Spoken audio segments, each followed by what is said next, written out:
Imagine a city of 1,000,000 souls, the heartbeat of the known world, where marble palaces touch the clouds. To the average citizen, the Roman Empire wasn't just a government, it was the eternal order of the universe. They believed the sun would always rise on a Roman dawn.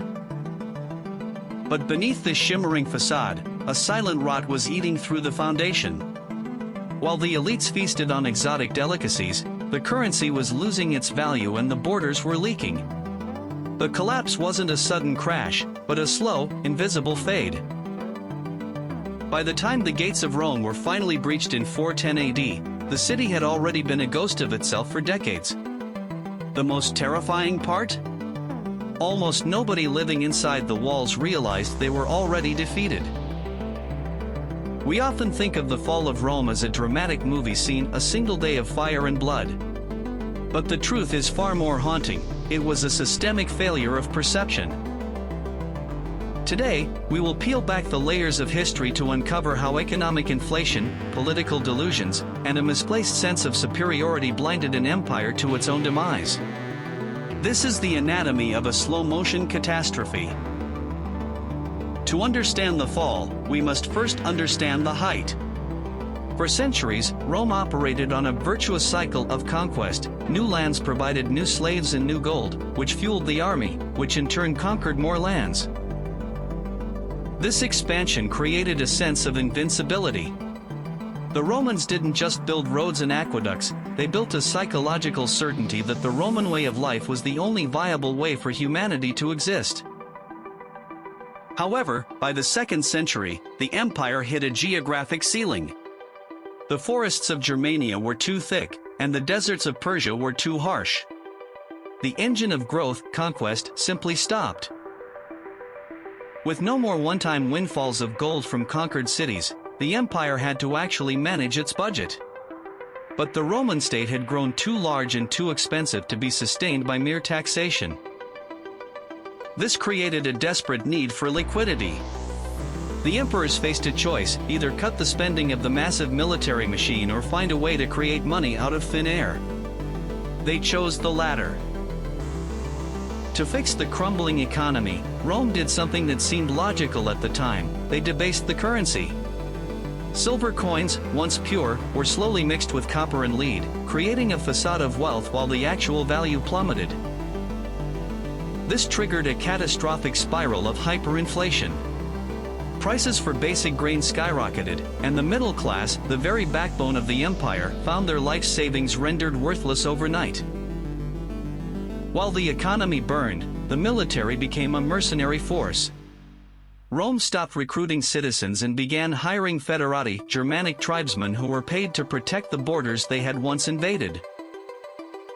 This created a dangerous paradox: the empire was now defended by the very people it feared. Loyalty shifted from the abstract idea of Rome to whoever paid the most gold. Simultaneously, the administrative burden became unbearable. The empire was so vast that communication took weeks, leaving distant governors to operate as independent warlords. The citizens in the cities didn't see a collapse, they saw a series of temporary crises. They continued to attend the games and visit the baths, believing the eternal city was, by definition, indestructible. The breaking point arrived not with a single blow, but a surge. The Huns pushed the Visigoths across the Danube, forcing a massive migration of desperate people into Roman territory, not as an army, but as refugees. Rome's arrogance was its undoing. They mistreated these refugees, starving them and selling them into slavery, until the guests realized the empire they sought protection from was actually a hollow shell. In 410 AD, the unthinkable happened. For the first time in 800 years, the city of Rome was sacked. The eternal city didn't fall to a superpower, but to the very people it had failed to integrate. The shockwave was psychological. The world realized that the Roman state was no longer a protector, but a ghost, a giant architectural skeleton still wearing the jewelry of its former glory. The end didn't arrive as a single thunderclap, but as a slow, suffocating realization. When Odoacer deposed Romulus Augustulus in 476 AD, it wasn't a grand battle for the ages, it was a formality. The eternal city had already become a ghost of itself, a shell of prestige where the title of emperor had become a hollow joke. The tragedy of Rome is a timeless lesson in systemic fragility. We see the same patterns today: the danger of over-reliance on a single economic engine, the erosion of civic trust, and the blindness that comes with believing your system is too big to fail. Rome didn't just fall, it dissolved because it forgot how to adapt. Yet, from the ashes of the empire, the blueprint of Western civilization was forged. Roman law, Latin linguistics, and the administrative structures of the state survived the collapse, evolving into the foundations of the modern world. The empire died, but its ghost continues to govern how we organize our societies.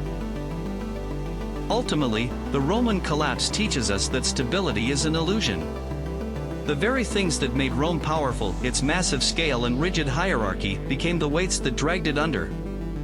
True strength lies not in the size of the empire, but in the resilience of its people and the flexibility of its institutions.